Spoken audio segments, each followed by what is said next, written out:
I have to look up his name. Yeah, he's from here. I think he's a Lovejoy grad, like last couple of years. Yeah, but let's have a little bit of a moment, kind of a big deal. All right, good evening, everybody. We're going to call the meeting back to order and get things kicked off. Our opening exercise tonight will be the pledge. Ms. Haynes.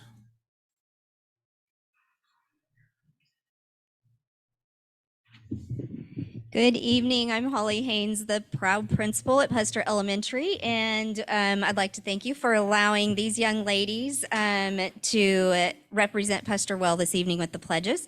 I have Brecken Lovejoy right here, third grader at Puster. Brecken likes to do gymnastics, especially the bars. She likes to talk on calls with her friends. She has an older brother, Ashton, in seventh grade at Willow Springs. Her favorite thing about Puster are the teachers. They're super nice, and her favorite subject is math. If she could change one thing about Puster, no chow time at lunch so you can still talk to your friends. It's only 5 minutes, y'all. We also have Berkeley Todrick here, third grader at Puster. Berkeley, her favorite activity after school is soccer. Her team, the Ladybugs, won first place in North Texas this year.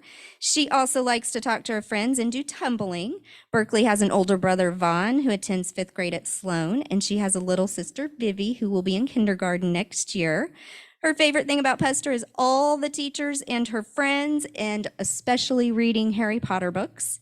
If she could change one thing, it would be to be in school later and not wake up in the morning as early because she likes sleeping. Me too, Berkeley. All right, let's turn this direction to face the flags. I pledge allegiance to the flag of the United States of America and to the republic for which it stands, one nation, under God, indivisible, with liberty and justice for all. Honor the Texas flag. I pledge allegiance to the Texas, one state under God, one and indivisible. Oh, come on up here.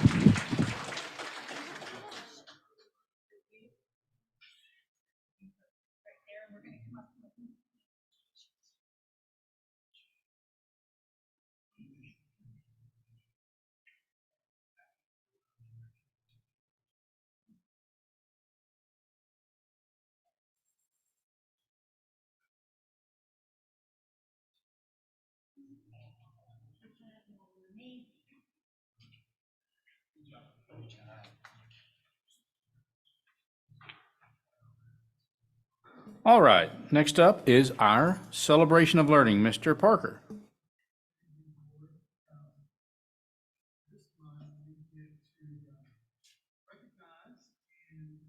Enjoy a group that spreads a lot of joy to our community. They go around this time of year. If you're a part of our foundation, you got to experience just the talent that our a cappella choir has within that group. If you're not, this is a treat that I wished everybody could experience, because the sound that they produce is just incredible. And under the direction of Miss Kelly Martin, our director of choirs at Lovejoy High School, we sometimes take this stuff for granted, but it's something very, very special that we have in Lovejoy that we get to experience every time around this time of year especially. So at this time, I'm going to ask Miss Martin and the a cappella choir to come up. And for our celebration of learning this month, they're going to sing a couple of songs for us to put us in the Christmas spirit if we needed some help getting there.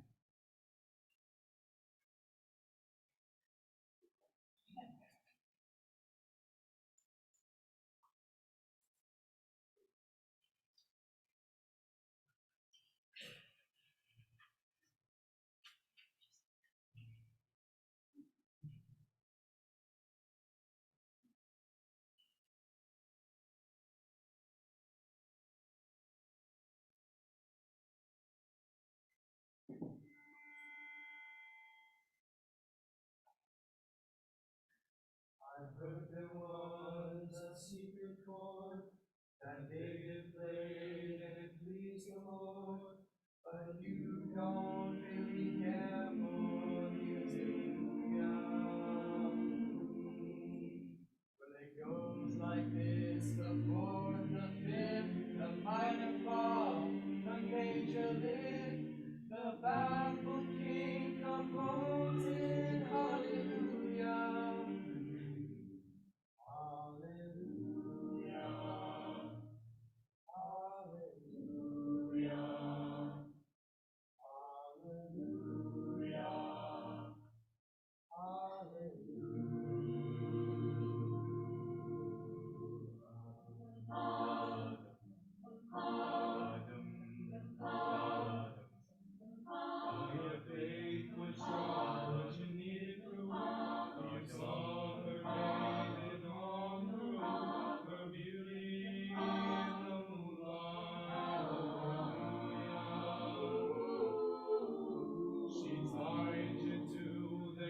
You have one more song? Ms. Martin, before the last song, I would like for our a cappella choir to introduce themselves. So if Reese, if you don't mind starting, just your name and what grade you're in. Hi, I'm Reese Robinson, and I'm a senior. Hi, I'm Avery Smith, and I'm a junior. I'm Lily Cross, I'm a junior. I'm Cynthia Hopkins, and I'm a junior. I'm Katie Payne, and I'm a sophomore. I'm Kyle Martinez, and I'm a sophomore. I'm Shreya Doshi, and I'm a senior. Westside Tower, I'm a senior. I'm Tyler Garrett, I'm a junior. I'm Wyatt Underdog, and I'm a junior. I'm Michael Yu, and I'm a sophomore. I'm Chris Pagano, and I'm a senior.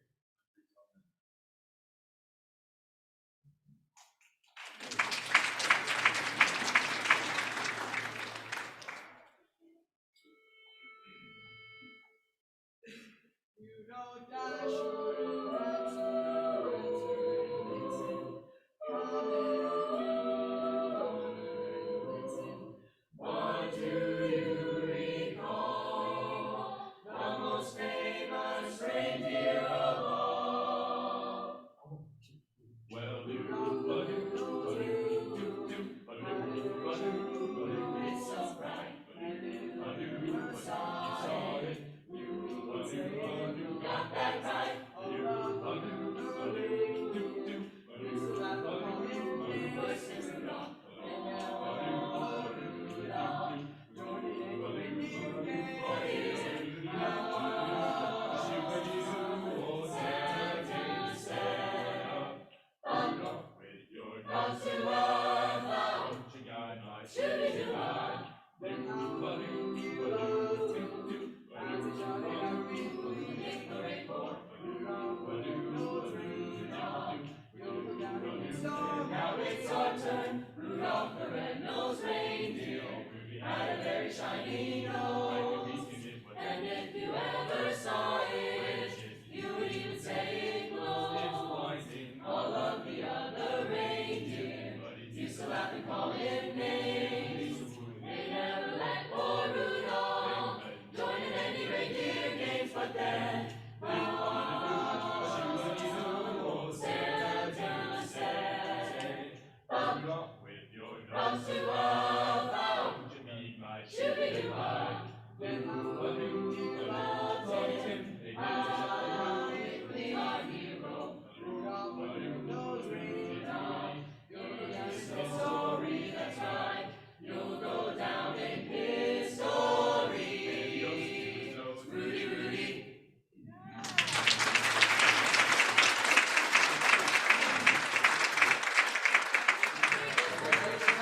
Hey, y'all hang on. We want to grab a picture with you. That was absolutely amazing, by the way.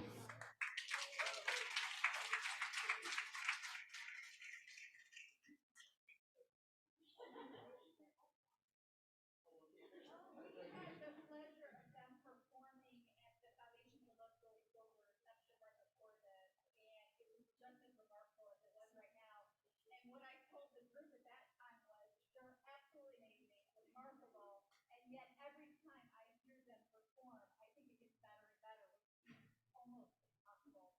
But we want to thank the director, Ms. Martin, for just her gift, her talent, and commitment.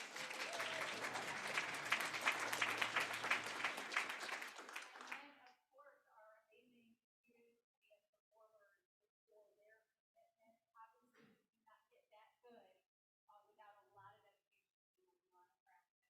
So thank you for sharing that with us. What we wish to celebrate this a bit.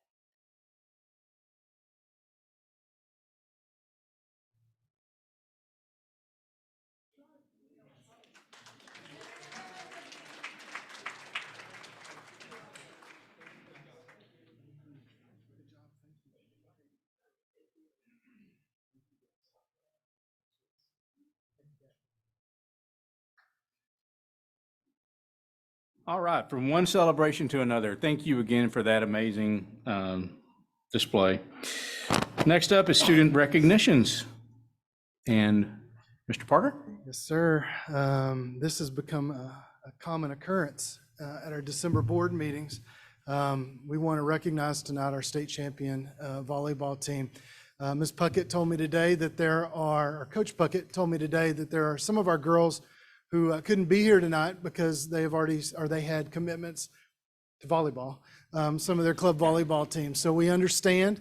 I told her the best never rest. And so there's a lot of our foundation members that the last board meeting you guys may have been to, we were probably celebrating a volleyball championship because this is number 10, correct? Coach Puckett. So we couldn't be happier. I'm going to turn it over to Coach Ross. Let him introduce Coach Puckett so she can introduce the girls.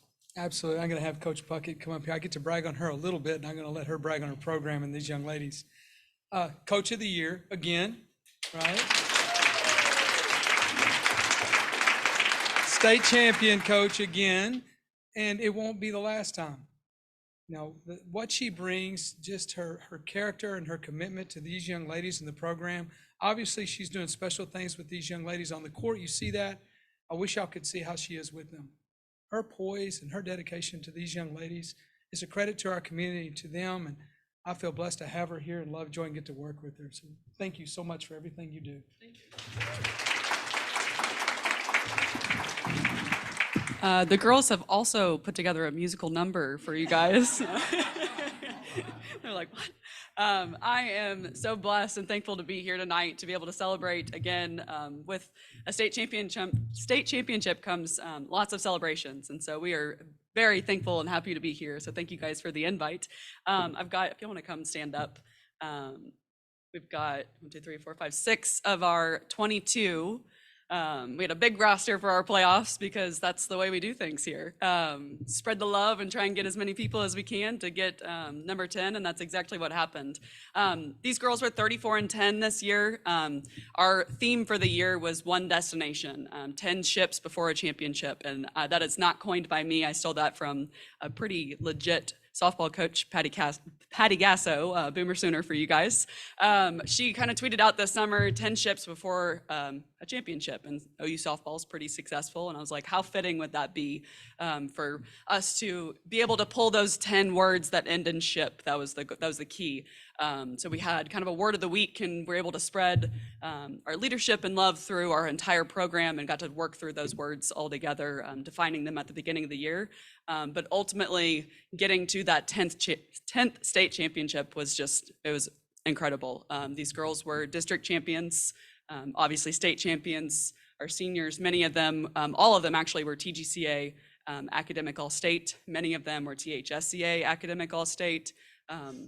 I could go on and on and on with the individual awards, but we were top 30 in the nation from Max Preps, which was just incredible, playing the best of the best in our area, and then also got to travel to not so exciting, I guess, no, Hawaii at the beginning of the year. So starting the year in Hawaii and finishing at the Colwell Center was just incredible. I'm super proud of these girls and very thankful for each of them and all the hard work that they put in. So I've got Skylar Jackson, sophomore, Anna Barr, junior, Bella Lopez, sophomore, Anna Drescher, senior, Caroline Collins, senior, and Kennedy Adcock, senior, here tonight. And then, like Mr. Parker said, the rest are at their next thing. Like he said, the best never rest, and that is the volleyball world. You get a couple weekends off a year, but tonight was not one of those. So I'm thankful that I got to see these faces and celebrate you guys and celebrate number 10. So thank you.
All right, next up is item 7B, community recognitions, and I'll turn it over to Ms. Cordell. We are so pleased this evening to be honoring and celebrating our Foundation for Lovejoy Schools and all of the impactful work that they have done for our students in our schools in their 20 years. So congratulations on 20 years, and I will hand it over to their Executive Director, Sarah Brown. Thank you so much, President Owens and Superintendent Cordell. We appreciate you letting us come here tonight to celebrate a very important milestone in the history of the foundation, our 20th anniversary.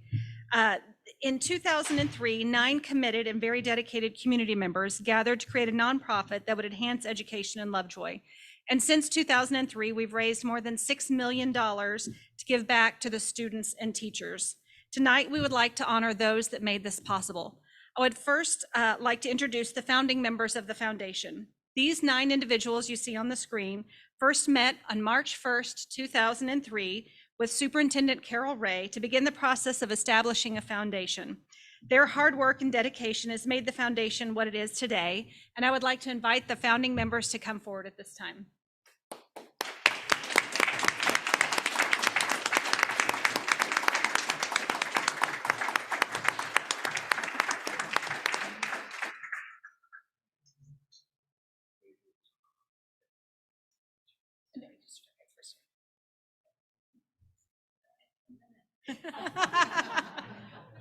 Okay.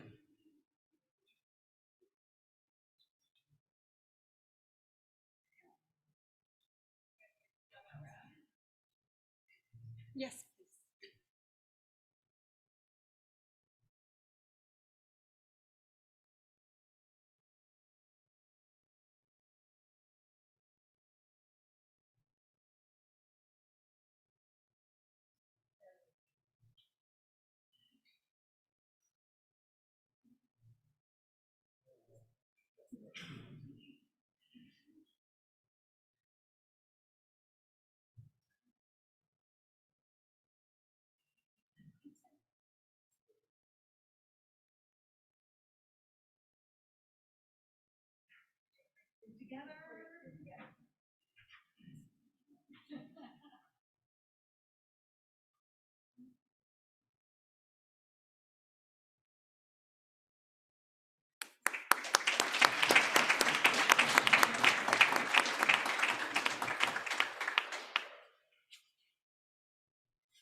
I would now like to honor the 15 presidents who have exemplified exceptional leadership at the helm of our esteemed board of directors.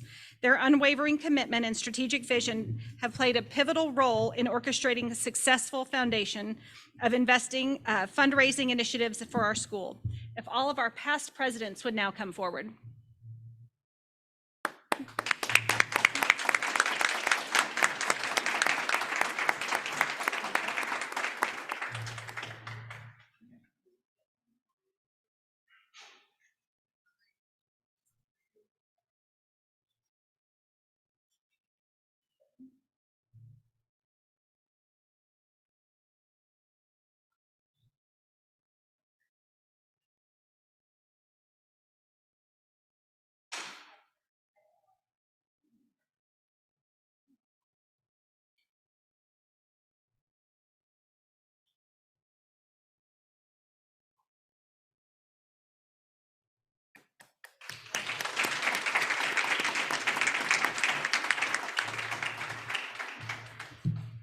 We would now like to honor the past executive directors of the Foundation for Lovejoy Schools. We've had 7 executive directors since the inception of the foundation. These resourceful and visionary men and women have stewarded the foundation and its board to enforce the goals and objectives. If our executive directors would come forward.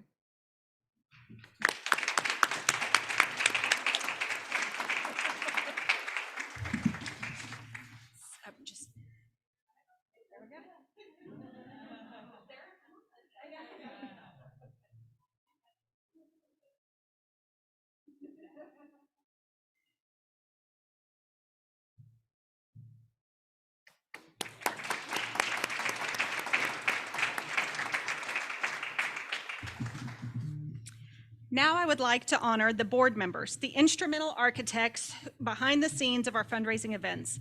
Without the tireless efforts of these men and women, our signature events such as Denim and Diamonds, Ladies' Night, tour of homes, men's tailgate, annual appeal, and Friends of the Foundation would not be possible. I invite these members to come forward.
Item 8 tonight is public comments related to December 11, 2023 agenda items. No comments. No comments tonight.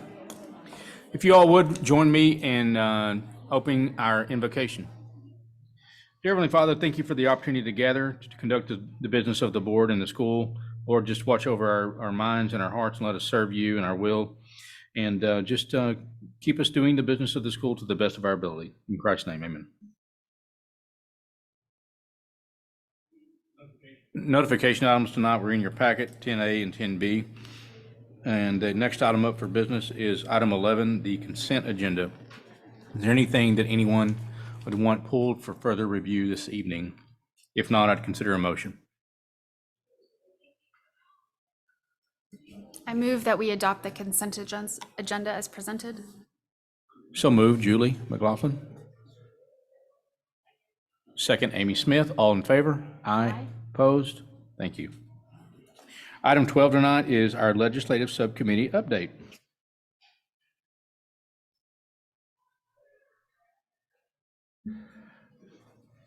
So we really don't have much to present tonight.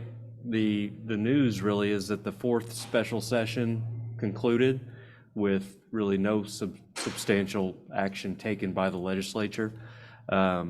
Right now, we don't know if there's going to be a fifth special session called or not. There's rumors saying that it might be at some point.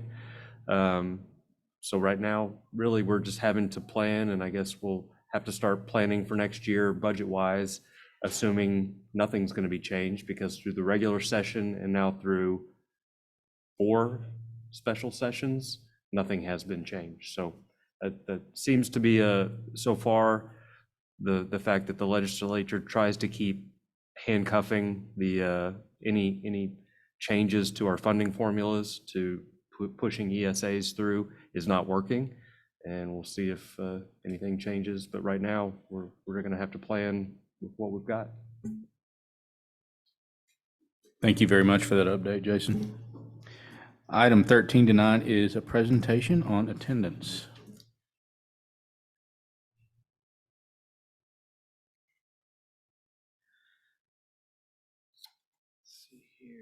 Good evening again. I wanted to give you an update on our attendance, just kind of where we are currently in the 23-24 school year as compared with where we have been at this point over the past couple of years with attendance, since we know that attendance has a huge impact on the just kids being in seats, on the learning that occurs every day in our school, and also to the tie that it has to school finance. And so our end of year numbers over the past 2 years, as you can see, the 2021-22 end of school year ADA that we had was 94.36.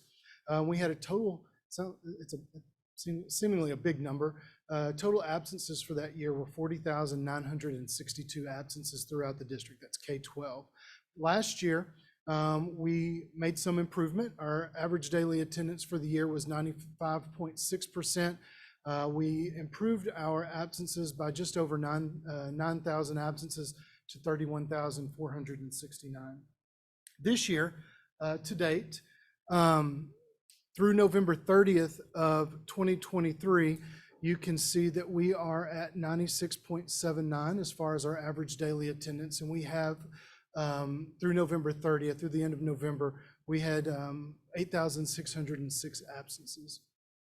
Through November 30th of last year, or 365 days ago, we were at 95.9% ADA. And if you'll remember, we ended the year last year at 95.6. So we had a decrease from November 30th through the end of last school year of approximately 0.3%. And so I'm not going to put a dollar amount to it. That's but every 0.25% is a considerable amount of money that we get back from state funding. But that pales in comparison to the learning that occurs each day when we have kids who they learn it the first time that a teacher teaches it, they get that lesson. It's not having to be retaught to them, and they get that experience the first time the teacher teaches it. So that's the most important thing for our attendance, is the learning that takes place. As far as total absences, you can see we improved by over 3,000 absences from last year to this year. I will say from November 30th to now, which is December 11th, this is the time of year that we do start seeing some illnesses. So that does contribute to a little bit of a decline. But some of the things that we've put into place this year to hopefully positively impact our average daily attendance is we send out campus reports weekly. So principals, assistant principals get their reports of students who have reached 3, 6, or 10 absences for the year. We have attendance emails that are going home to parents when students reach their 3rd absence. We have parent meetings at the 6 and 10-day absences. We're putting in place attendance contracts and also having monthly attendance meetings with the campuses. What the campuses do is they share maybe some extenuating circumstances that students who have accumulated a lot of absences, they obviously know the students very well because they're communicating with parents. So there are some extenuating circumstances that contribute to student absences, but those that are not, that there are no reasons that we can attribute those absences to, we want to address those absences and make sure that we get students back in the seats, back into the classrooms, so that the learning can take place. Any questions on our AD? And we'll continue to have updates throughout the rest of the year on how we're progressing for our absences.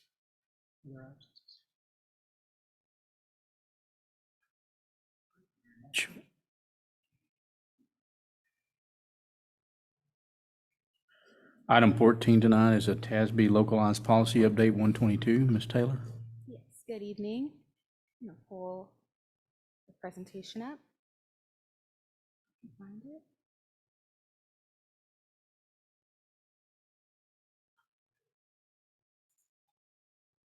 Out of here. All right, so you have a lengthy policy update here, mainly due to our legal policies, a little over 900 pages. However, our local policies just under 50, so you should have 12 there.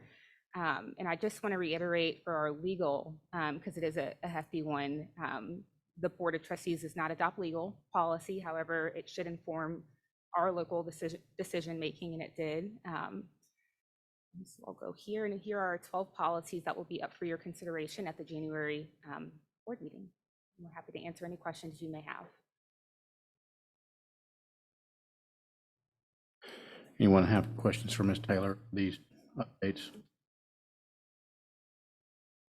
Thank you very much. All right, item 15 to 9 is budget workshop number 1. Mr. Wellman.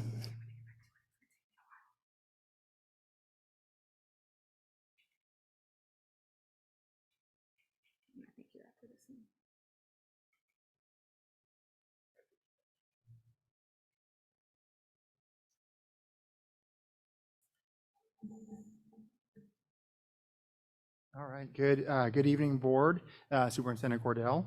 Tonight, we kick off Lovejoy's 2024-2025 budget process. Our goal tonight is to share some financial information that is pertinent to the budget development from current year projections and then estimates for the following 2 years. We will also share some of our initial thoughts around our strategy and areas of focus as we navigate the 2024-25 budgeting process.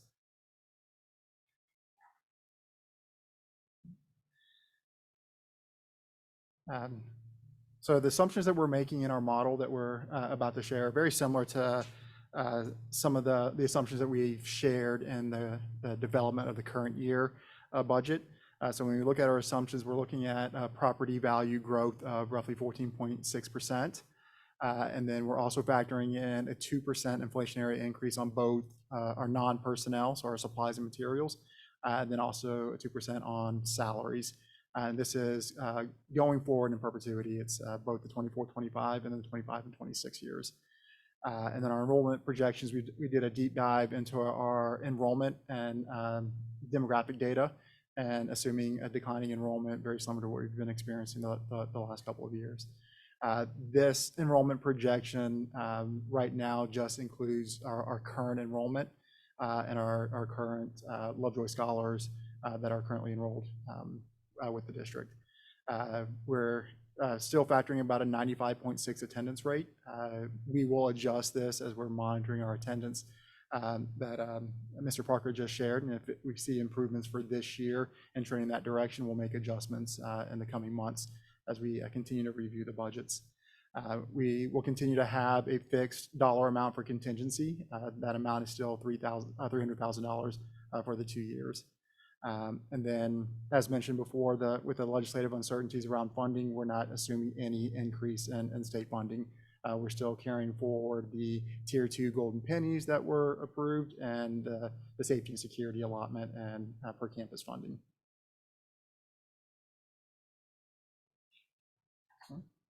So when we review the model, we are anticipating that in the current year that we'll end the year with a net deficit very similar to what we brought forth in the October board meeting. Not very much change there, still roughly about the $665,000 deficit, which will end the year with about 142 days of fund balance. You'll also notice that when we're looking at the property values year over year from 23 to 24, you'll see it's only about a 1.4%. So like, how does that relate to the 14.7 that we were sharing in our assumptions? That's due to the recent legislation and the passing of the homestead exemption. So we're resetting the baseline, but we've seen the trend before of roughly 14%. So we're going to maintain that 14% going forward. And then also, as we're reviewing the current year each month, we'll do deep dives into see if there's any variances that may peek its head each month, and if it increases or decreases the net deficit, we'll share that going forward during each month review. But when we after applying the previously shared assumptions, you can see that we're maintaining a deficit budget going forward for the next 2 years, assuming status quo and no changes to our expenses and to our revenue. You can see here that we're going from 142 days all the way down to 69 days. Even though the GFOA recommends 90 days of fund balance and then adjusting accordingly based on cash flow, since Lovejoy's cash inflows occur during the months of December and through February, the ideal fund balance for us would be roughly about 105 to 110 days. That's just to ensure that if we want to maintain a minimum cash balance on a monthly basis in between 45 and 60 days, having that fund balance of 105 to 110 is ideal. So you can see that going into FY25, we'll end the year with that ideal state, but then going into FY26, we're getting well below even the GFOA recommendation of 90 days.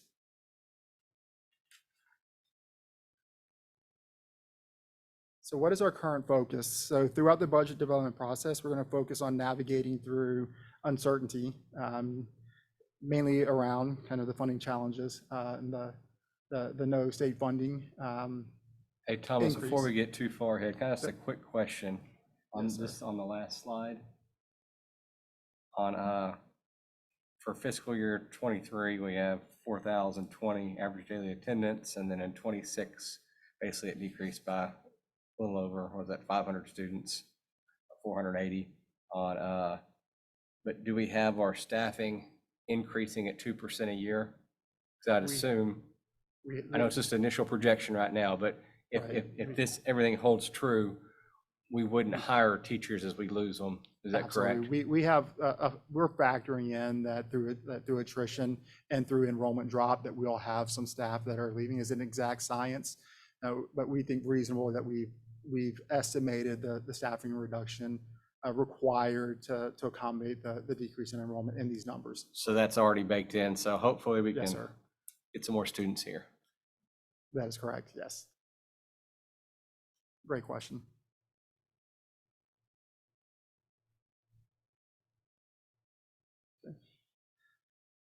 So as we dive deeper into our budgets, we are focused on student achievement and retaining Lovejoy's legacy of excellence. Also, teacher and staff retention continues to be a priority again this year, with a focus on doing a compensation assessment. Currently, our model has a 2% inflationary increase in salaries, but this is just basically a placeholder. We want to be able to say that our overall salaries were going to increase by 2%, but we want to be strategic in how we're going to leverage those funds through the compensation assessment, and then be strategic on how we distribute those funds, whether our focus area is going to be mainly on teachers or in less on other staff, but we want to be strategic in our approach and not just assume that every staff is going to get a 2% increase. We have a 2% increase in the salaries, but we want to be strategic in our approach. We hope to accomplish that through our compensation assessment.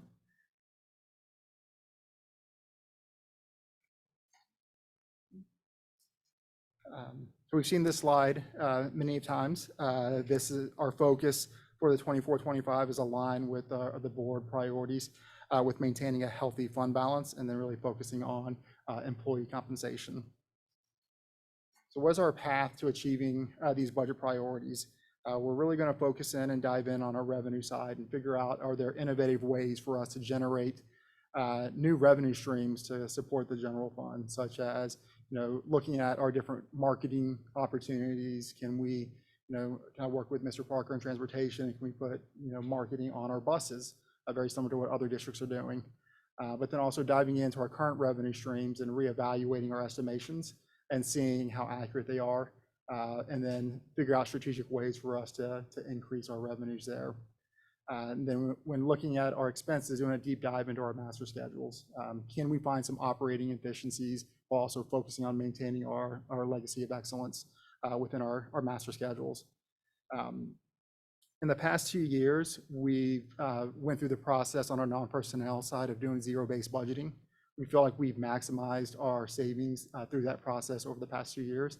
So we're going to focus on just doing incremental budgeting mixed in with some value propositions. So incremental budgeting is essentially just taking a current year budget, moving it forward, and then increasing and decreasing appropriately. So right now we're increasing it by the 2% inflation. And we'll take the similar approach that we are doing with compensation. Even though we've increased it by 2%, we're going to really dive in deep to find out areas where we're truly seeing inflationary increases and areas where we're not. But then also having our budget owners present their non-personnel budgets and provide a justification on the value that it does bring to the organization, and if we can identify any savings through that process.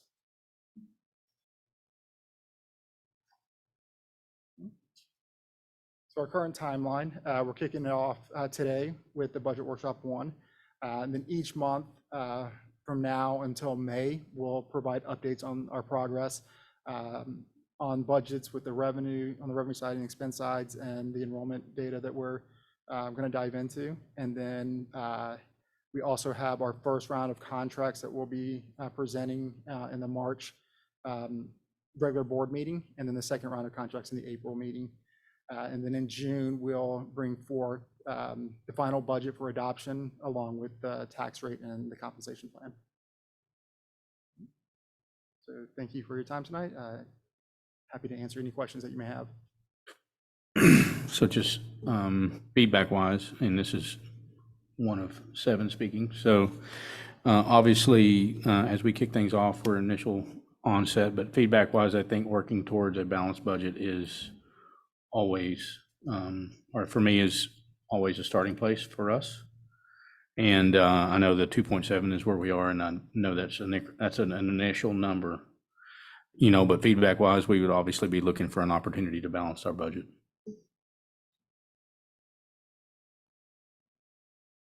In the past, if the basic allotment was increased by the legislation, do they retroactively do it, or do they just going forward?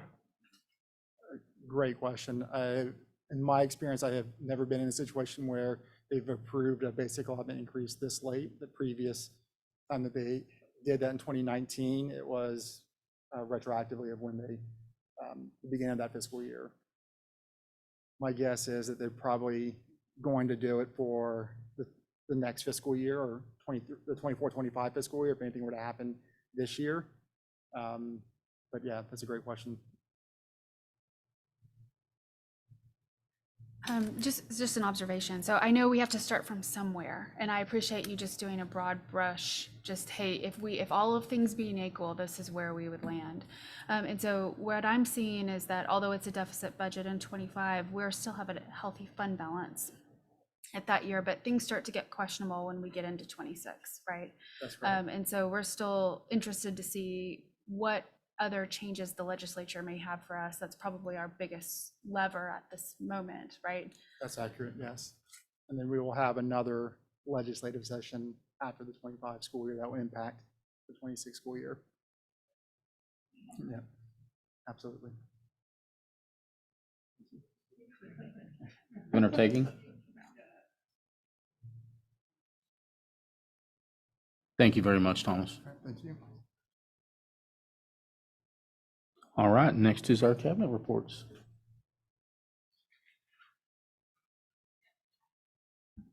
Good evening. I wanted to give you an update. As you recall, last spring, the board approved use of bond funds to do some upgrades with some of our infrastructure and our technology. And some of that was in some areas with our audio visual.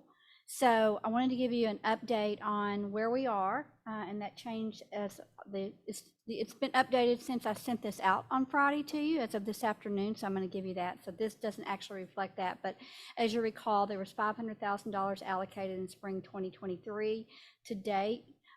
This is the amount we've encumbered for current projects, a little over $465,000. So the locations that we have been working on are these 5 areas here: the LHS, the high school competition gym, and we had that scheduled to be worked on and completed over the winter break. However, today, Mr. Korb received notification that we still have a delay in our parts. So, and that is mainly what we're missing right now is a soundboard. So it doesn't appear that that's going to be able to be completed at that time. So once the parts get here, then we'll be able to wrap that up. We did do some upgrades over in the commons area and the cafeteria area there with our audio and visual. In fact, we had some partnerships with our student council on some screens that they assisted with funding. So that has been completed. If you haven't been over there, you can see some of those upgrades. Another project, pretty big project, as you are aware, the Sloan Creek Intermediate School cafeteria is used significantly by a lot of our groups and so we are very dependent on that sound system and the projection. And if you've been over there for any events or banquets, you know that we've had some challenges with that. So that again was scheduled for winter break, but we also have a delay on that because of parts. So we're hoping that once these parts come in, we'll be able to get all of these knocked out. we do have everything ready to do some upgrades here in the boardroom with our audio visual. And as you can see, we've removed the shelving from the library here. So that is hopefully going to be completed over the winter break. We have everything we need for that. So Mr. Corb will be in the area working with some of our contractors who'll be coming in. And then the last one is the auditorium. And that has not been upgraded since the building was built. So again, we knew that was delayed, but we weren't aware that the other two big areas were delayed. But anyway, we're in the process and very excited when we can complete this. So any questions? I just have a quick question. Do we have a plan B for these areas? So when students are performing or we're needing to utilize the space, that we can have adequate sound for their performances? We have been working, so John has been in communication with, we're working with the high school on that, and Dr. Zambezi as well too, so we do have some alternative plans if needed.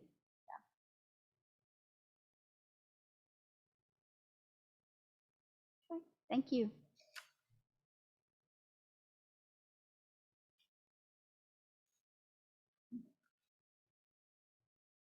So good evening. Tonight, our update is going to focus around the results of the 2022 school district property value study. But before getting into the weeds of the process for the 2022, I thought it'd be beneficial to kind of frame the overall process and explaining kind of the why behind the study. So the purpose of the SDPVS is to ensure the equitable distribution of state financial aid for public education by providing for uniformity in local appraisal practices and in the determination of property values for school districts. So Collin County property value study occurs every 2 years, and it occurs on the even number years. So that's why we're the 2022 tax year, it's the even tax year. There was a property value study conducted. Of the 11 districts that Collin CAD represents, all 11 were initially found as invalid. Through this process, 7 of the 11 were deemed valid, leaving 4 districts as invalid. So what invalid means is that whatever the Comptroller Property Tax Assistance Division, they determine their property value, what they think our property value should be, and then they compare it to what Collin CAD had presented, and they present their numbers. They certify it in July, and then they send it to the state comptroller by September 1st. And then in January 31st, that's when the comptroller releases their values. So if you're outside of the 5% confidence interval, then you're considered invalid. So if the state values end up 5% or more, then typically they would then assign the state value within the state funding formula. Thankfully for us, this is the first time this has occurred. So we're in year 1 of grace. So for the 2022 school year, and then we follow the process. So once we realized that in January 31 that our values were determined invalid, the board approved during the February board meeting a resolution authorizing Collin CAD to act as our agent in regard to filing a protest, all the way to the October 11th, which was the final step in the process, which was the SOA hearing. So on Monday, December 4th, we received the administrative law judge ruling, which they ruled in favor of the Property Tax Assistance Division of the comptrollers. So what options did we have stemming from that? So we're able to file one final exception to the findings with the deputy comptroller.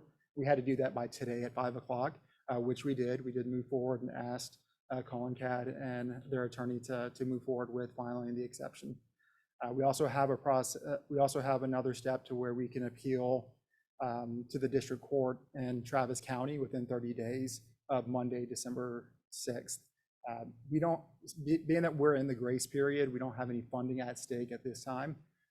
So it may not be the best option to go that direction for us not to recoup any funding.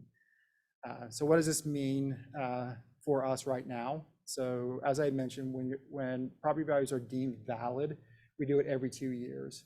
But because we're invalid, they're doing another property value study in the 2023 tax year. So based off the results of that, if we end up invalid again, we do have a year or two of grace, which then we'd go into the 24 tax year, where that would be important, because if we end up failing that and being invalid again, that would have the financial consequences to the district. The importance of passing the 2023 property value study and making it valid is that it sets us up for having 2 consecutive years of valid property values, which then allows us, the next time it happens, we'd go back and start the grace process all over again. But regardless of what happens in the 2023 finding, 2024 tax is the important year that could have financial consequences for the district.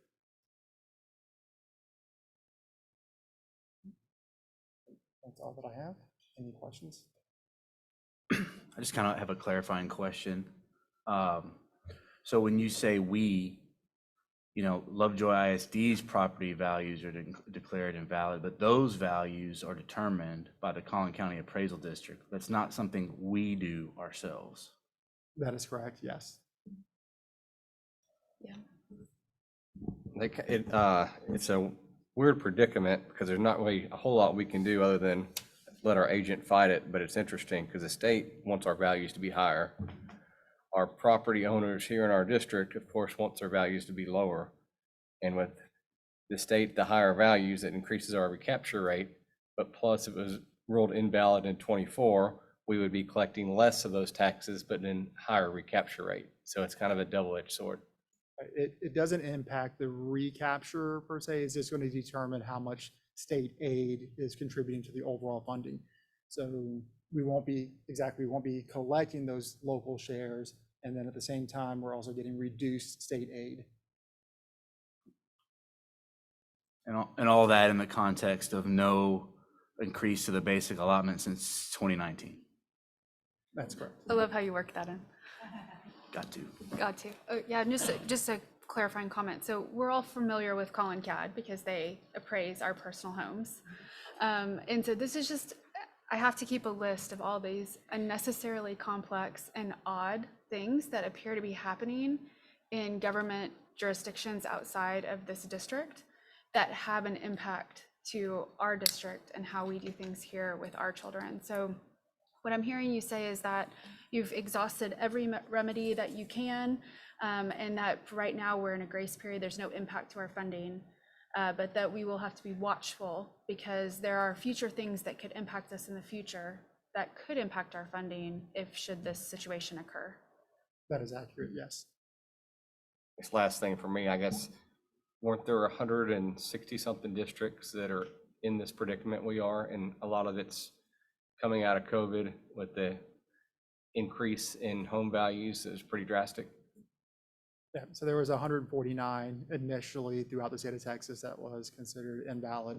I don't recall how many of those successfully moved into the valid state, but there's a great number of districts across the state that are also in the same position we are. But initially 100% in Collin County were invalid. That's correct, yes.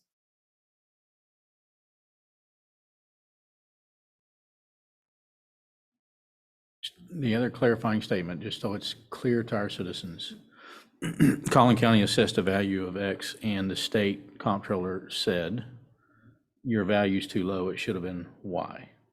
And so the basis of this discussion is to understand that and to understand what the consequences are to our school district, which if recurring more than twice, ultimately will end up costing us real dollars from our funding. So in layman's terms, thank you. Yes.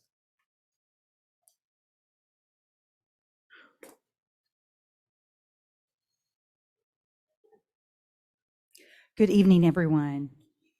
Just wanted to give you a quick update about human resources and communications, my cabinet report here. Of course, everything we try to do is we try to tie it back to our Lovejoy 2030, our strategic plan there. And of course, retention support for staff is something that we try to do on a daily basis in our HR department. And I felt like it was important to give you an update. We appreciate you that you did increase this past year the district contribution by $50 to every employee that took out benefits, medical benefits. So I was going to share with you where those numbers were and how helpful it was. So if you can see on that first plan, we have 117 employees.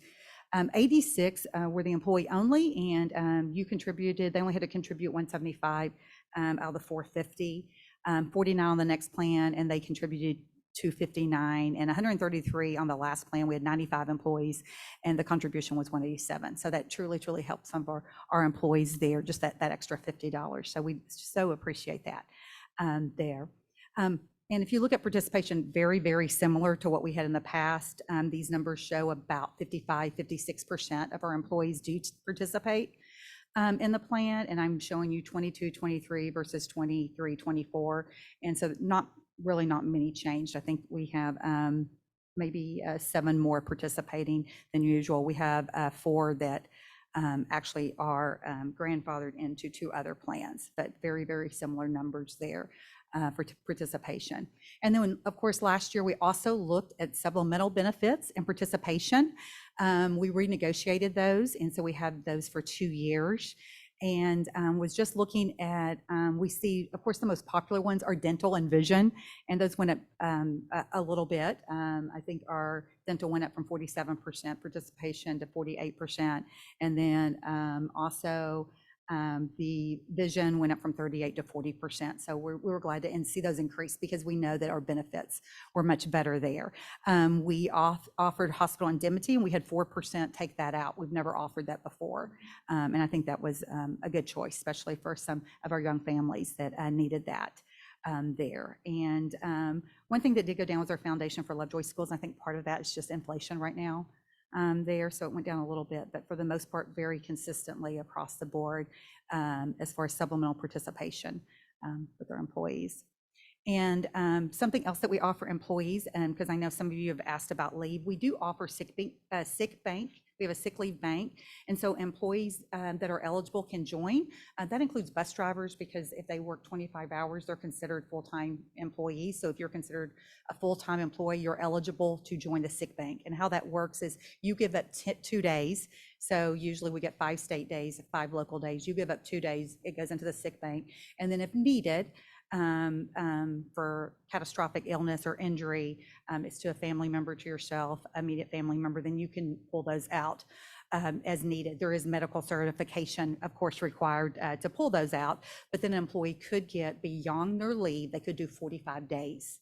45 extra days of paid leave there. So if they exhaust all their leave, they can do that. And I want to share those numbers with you. We have over 50% of our employees do participate in that. So we have 211 out of 413 eligible employees there. So we received 72. We have a very healthy balance, right at about 1,200 days in that, which is very healthy for those around us too. We do look at that closely, and we try to do everything we can to support our employees. Luckily, knock on wood, we have not had any claims this year that we have in the past there. Questions about sick leave bank information? Thank you.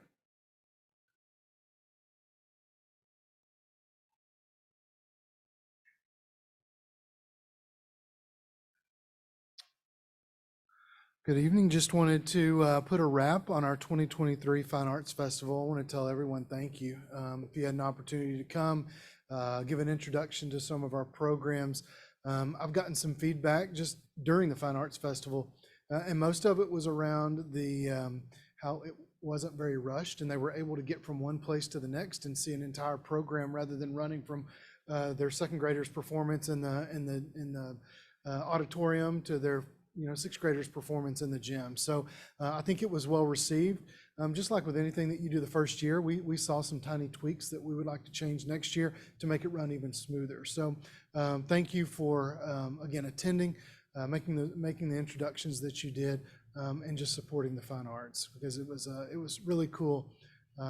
Again, it's just, it blows you away what our kids can do on the stage, on the court, on the floor, on the risers. It's just, we have some really great kids led by some really special adults who allow them to be their best. So thank you for allowing us to do that. Our Majestics are leaving the day after Christmas to head to Rome, Italy, and they're going to be performing in the Rome New Year's Day Parade on New Year's Day, and they'll be returning on the 3rd, right before we get back from, right before we start our second semester. So wishing them safe travels, and to represent, we know that they will, but to represent Lovejoy. And I talked to Ms. Simone this morning. She's excited, not about the experience, but just, it's funny. She loves spending time with the girls and letting, and we get to see them all the time. And like I said earlier, we sometimes take this for granted, but now they get to go worldwide and get to show what we have become accustomed to in Lovejoy. So it's really special to be able to see that. In our athletics update, we finished up all of our fall sports. As you know, cross country, two state championships, a volleyball state championship, an extremely successful football season that ended with a regional final berth. And I believe that was only the second or third time in our history that we've made it to the regional finals. So now we're starting up our winter sports, which includes girls and boys basketball. Our girls basketball team has started off with one of their most successful starts ever. They have a really talented group this year. Coach Hallam said, I don't have any trouble making them go faster. I've got more problems like pulling them back. We're going to do this. This is a long season. Let's slow down and pace ourselves here, because they're wanting to go all the time. And that's a really good problem to have as a basketball coach. Our swim and dive team are doing really well. And our wrestling team has kicked off their season. If you have an opportunity, the wrestling competes at one of the Prosper tournaments this weekend, and we'd love to have you out there. I think they start on Friday morning, so it's exciting. We go from one right into the next season, and it seems like you never stop. So it's exciting. It's exciting for our winter sports as well. Thank you.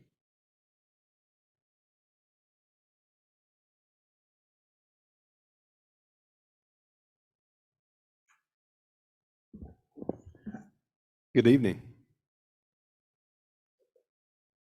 So this is the last board meeting of 23. Can you believe that?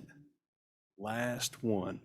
So just a quick update on our district support services and some of the things that have been going on since our last meeting together.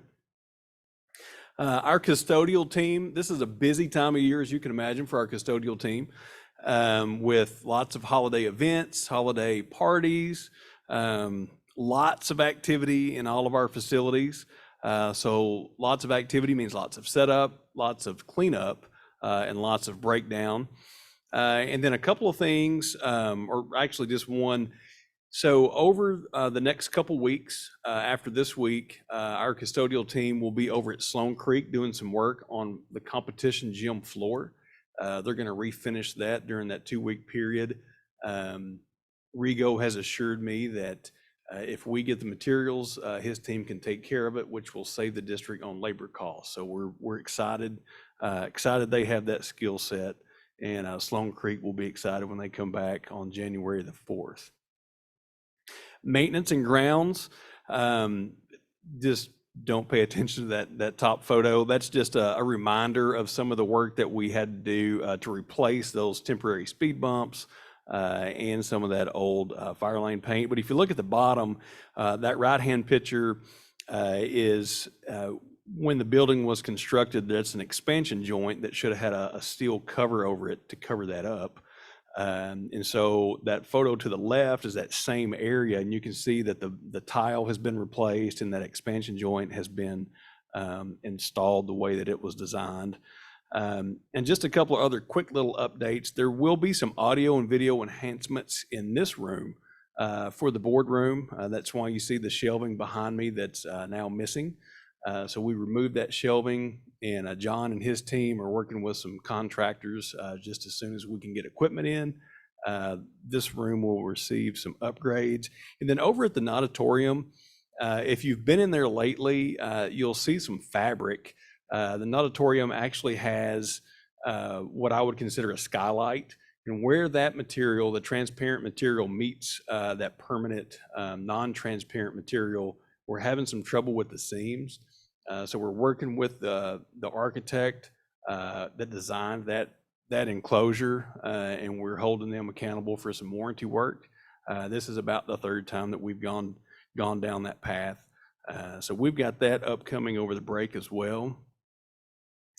And then you see our marshals. That top photo they're at the auditorium, actually walking, looking at some opportunities over there to do some security enhancements so that when we do have that space occupied by students and coaches, as well as spectators, we just want to make sure that we're doing our due diligence to take care of them while they're utilizing that space. And then down there at the bottom, that's the Marshall team. 2 times per year, they go out and requalify with their weapon systems. And that happened back on November the 16th during that teacher extended planning day. And then we're also planning to complete some perimeter fencing upgrades over at Puster that you guys authorized back in November. That is scheduled to be completed prior to the students' return on January the 4th.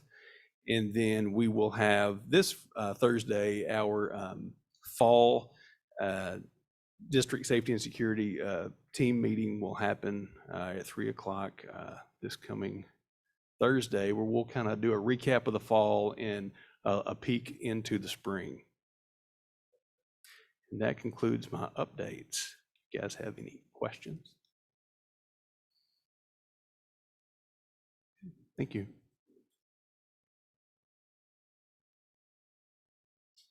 All right, Ms. Cordell. Thank you, Mr. Owens. We have so much to be thankful for here in Lovejoy ISD, so many blessings and so many precious reminders of those blessings this time of year. I want to thank all of our directors and our students that were involved in the Fine Arts Festival. It certainly put me in the holiday mood. I was very impressed at all their skill and talent, and we loved watching how the programs progress and our students progress as they move through the grade levels in their skill. So that was very remarkable.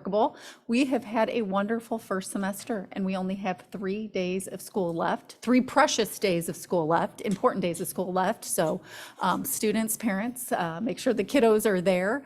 We look forward to, on Thursday, those elementary classroom parties. That certainly puts us in the holiday mood, and you cannot be in a sour mood when that is happening. But we're enjoying all the celebrations of the season, as well as celebrating all of the accomplishments and the impact on our students this semester, and want to extend our gratitude to everyone that has made that possible, both within our organization and within our community. Thank you all very much. We are adjourned.